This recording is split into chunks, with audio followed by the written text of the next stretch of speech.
They've both been targets of the British press, but what could Camilla Parker Bowles have said to Meghan Markle that was worse than any tabloid headline? In the beginning, Camilla Parker Bowles and Meghan Markle had a lot in common. Both the Queen Consort and the Duchess were divorced before their marriages into the royal family. Both were commoners, and they shared similar hobbies, like yoga. Harry's bride-to-be also hit it off well with then Prince Charles, who, according to the book, Camilla From Outcast to Queen Consort, enjoyed discussing their shared artistic interests. It would stand to reason, then, that the Queen Consort would be supportive of Meghan's arrival on the royal scene. And she was. When she first learned of the couple's engagement, she apparently remarked, "America's loss is our gain." Camilla reportedly went to great lengths to ensure Meghan felt supported and welcomed, as detailed in her 2022 biography. Camilla and Meghan definitely shared some fun moments too. At the 2018 Royal Air Force display, the two can be seen smiling and joking around, while the rest of the family kept their eyes ahead. Camilla is well known for her cheeky sense of humour, so it tracks that she'd feel comfortable joking around with Meghan during a formal event. Later that year, Prince Harry and Meghan made an appearance at Charles's 70th birthday celebration, a festive garden party. When a bee began harassing Harry mid-speech, the Duke made a joke of it. Sorry, that bee really got me. The relatable moment resulted in a good laugh for the audience, including Camilla and Meghan. The two were also spotted holding hands at the same event, a pretty big deal, considering that most members of the royal family keep formal events pretty PDA-free. With Meghan Markle's career as an actor and Camilla Parker Bowles' background in the arts, it's no surprise that both women have shared the same artistic patronage. Meghan carried the title the first. A year after becoming a duchess, Queen Elizabeth II assigned Meghan the role of patron of the National Theatre. Apparently, Camilla was initially disappointed that she didn't get the patronage first. One source told The Times, "She really wanted it. She was pretty miffed when it went to Meghan, and will be all the more delighted to take it on now, after being disappointed not to get it first time around." In 2022, 2 years after Harry and Meghan moved to California, it was finally Camilla's turn to take the reins. The director of the National Theatre took to Twitter to congratulate her on her new position, saying, "The Duchess has shown great support to our industry throughout the pandemic, and I look forward to working with Her Royal Highness for many years to come." Meghan Markle is no stranger to breaking royal protocol. According to the Duchess, the accidental rule-breaking wasn't due to a lack of effort. Unlike what you see in the movies, there's no class on how to speak, how to cross your legs, how to be royal. When speaking to The Cut, Meghan added that a princess class would have actually been really helpful to her, saying, "That would have been a very key tutorial to have had in advance of all this." Because not many people have asked if I'm okay. It's a very real thing to be going through behind the scenes. The view from Camilla Parker Bowles' side of things is somewhat different. According to the Queen Consort's 2022 biography, Camilla offered her best advice to help Meghan adjust to her new royal role. One source told the biographer, "She doesn't want to see anyone struggling, and she is fond of Meghan." The author claimed the Queen Consort's helpful hints fell on deaf ears, a sentiment that's apparently been corroborated by one of the Duchess's friends who told the Daily Mail. She was very sensitive to Meghan and provided her with support, advising her to ride out the storm and that it would all pass. But ultimately, Meghan didn't listen. What was once a fun, close bond between two outsiders began to sour with Prince Harry and Meghan Markle's departure. One notable instance of tension occurred before the royal couple even left the country. Camilla Parker Bowles was slated to speak at London's 2020 Women of the World Festival, an annual event that celebrates gender equality and highlights the issues surrounding it. While speaking to The Mirror, an unnamed insider source said the Queen Consort became very upset after finding out that Meghan had posted photos of herself on social media during Camilla's speech. They went on to say, Camilla's work is very important to her, and her decision to highlight the scourge of domestic violence at the 10th anniversary of Women of the World was a carefully thought-out plan. Everyone was in agreement that Camilla's speech should take precedence. Unfortunately, some people had other ideas. If there was any doubt of Camilla's changing attitude toward Meghan and Harry, her reaction to their impending departure was evidence enough. When news of their move first broke, a reporter asked the then Duchess of Cornwall whether she would miss Harry and Meghan. She had a brief but telling response.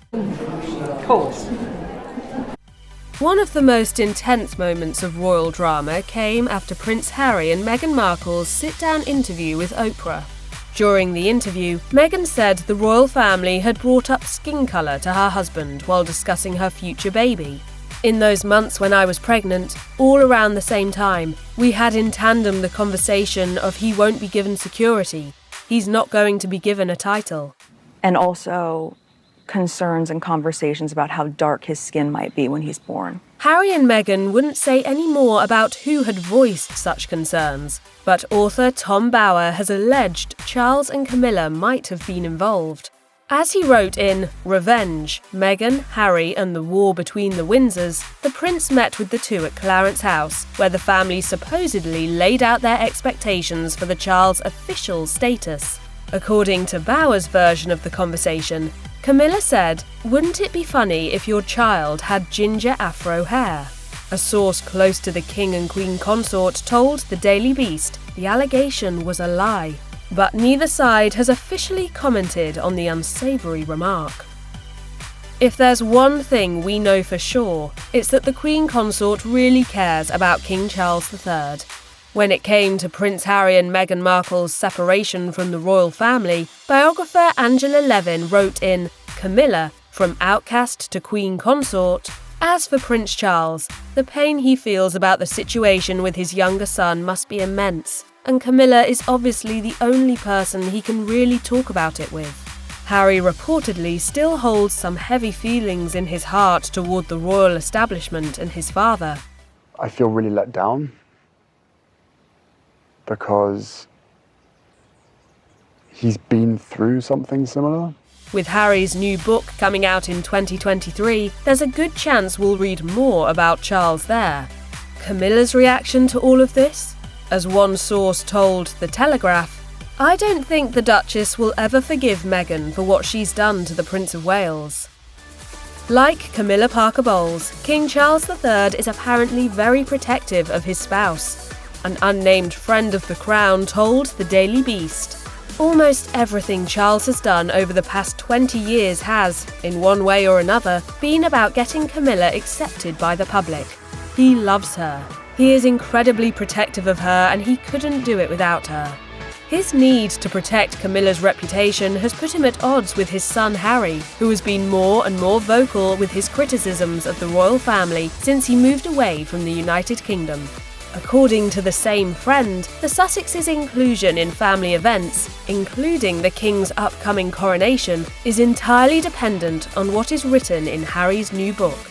It is one thing for Harry to attack Charles, he can take it on the chin, but if Harry forces him to choose, by laying into Camilla in his book, I have no doubt he will choose Camilla. Long before Meghan Markle ever came on the scene, Camilla Parker Bowles was making headlines for being King Charles's long-time mistress. Despite the constant media frenzy, the Queen Consort apparently handled the tabloid pressure fairly well. An anonymous source told The Telegraph, "She didn't really complain about how she was treated.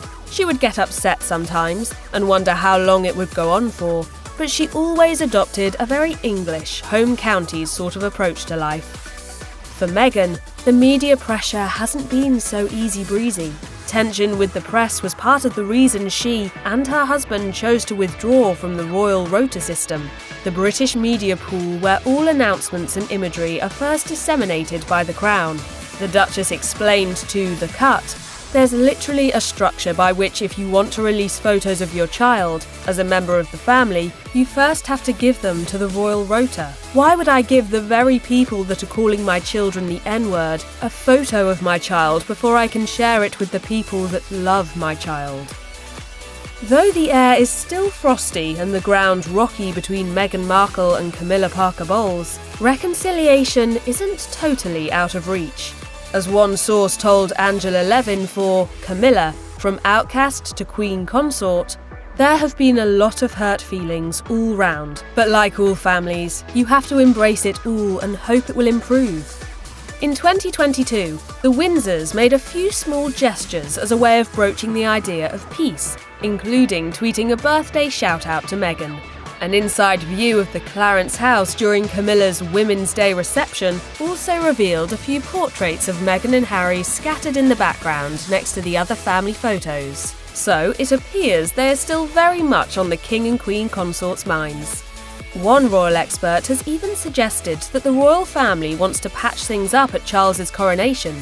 Katie Nicholl told Entertainment Tonight, "Camilla has done really everything she can to try and bring this family back together and press the importance of trying to move on from this rift. I think she would be very pleased, as would the King, for Harry and Meghan to be at the coronation." For now, the Crown has simply said, the coronation will reflect the monarch's role today and look toward the future, while being rooted in long-standing traditions and pageantry.